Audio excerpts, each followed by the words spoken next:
शास्त्र, ज्योतिष शास्त्र, रंग शास्त्र जो हमारे यहाँ है, रंगों के हिसाब से ये जितने रत्न होते हैं, माणिक हुआ, सोना,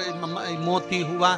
नीलम हुआ, मूंगा हुआ, पुखराज हुआ, ये क्यों कहते हैं ये पीला है, ये सफेद है, ये नीला है, ये लाल है, इसको शरीर में क्यों पहनाते हैं? उसका कारण होता है कि जब शरीर में पहनते हैं सूर्य की किरण उसमें पड़ती है, हमारे शरीर पर वो कलर का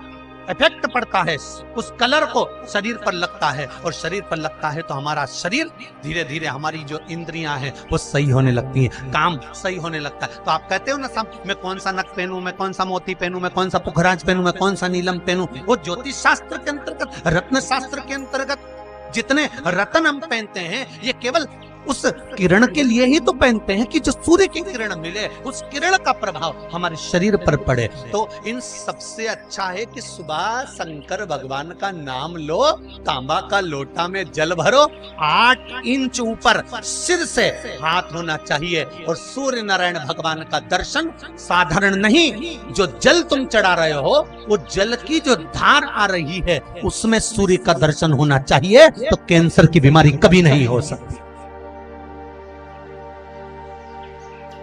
अब एक प्रश्न और खड़ा होता, सूर्य को अर्घ देने, गुरुजी पंचदेव पंचायत में सूर्य नारायण भगवान शंकर की पंचायत में हैं, सूर्य नारायण को हम फ्लैट में रहते हैं, हम फ्लैट के अंदर रहते हैं, तो हम फ्लैट में रहते हैं, हमारे यहाँ अगर छज्जा नहीं है, हमारे यहाँ जगह नहीं है, तो हम सूर्य को अर्घ कैसे दें? तो महाराज खिड़की तो होगी, अगर घर में फ्लैट में पानी ढुलेगा और आप लोग नहीं समेट सकते तो एक बाल्टी रख लो, एक पात्र रख लो, पर सूर्य नारायण भगवान को अर्घ देकर रोशनी शरीर पर पड़ना चाहिए। जिंदगी में कभी कोई बड़ी बीमारी नहीं आ सकती। कितने लोग देते हैं सूर्य को अर्घ? जरा हाथ उठाओ। बहुत बढ़िया, बहुत जोरदार। पुरुष लोग भी देते हैं ना, चाहे बच्चे से बच्चा, बच्चों के हाथ में भी एक लोटा पानी पकड़ाओ। घर में छोटे बच्चे हो ना, उनको तांबे का लोटा दो, पानी दो, जा बाहर खड़े हो जा, एक लोटा पानी चढ़ा के। पहले दिन आप स्वयं बच्चे के साथ बाहर खड़ी हो, ओटले पर, घर के बाहर खड़ी हो, छत पे खड़ी हो या घर के बाहर खड़ी हो, और बच्चे से कह लो चढ़ाओ बेटा, देखो ऐसा हाथ 8 इंच ऊपर करिए, तांबे का लोटा लेकर पानी धीरे धीरे डोलना है, जैसे वो स्लो मोशन के सीन नहीं होते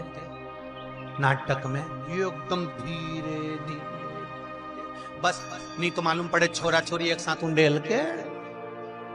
नहीं। जल चढ़ाते समय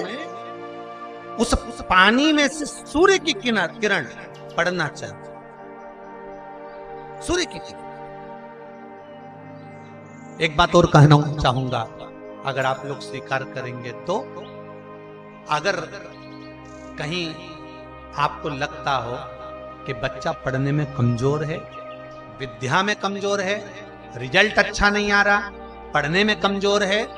वो पढ़े, अपनी जगह पढ़े, वो कार्य करे अपनी जगह करे, मेहनत करे अपनी जगह करे। बच्चों को कह दो कि कुछ समय के लिए सूर्य को अर्घ देना चालू कर।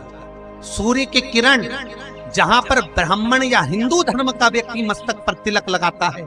भुकुटियों के बीच में उस सूर्य की किरण इस भुकुटी के बीच पड़ना चाहिए, परंतु पानी कम से कम ना करते हुए स्लो मोशन में धीरे धीरे गिरना चाहिए, एकदम धीरे धीरे। तो यहाँ एक रेखा सूर्य की किरण से पड़ती है,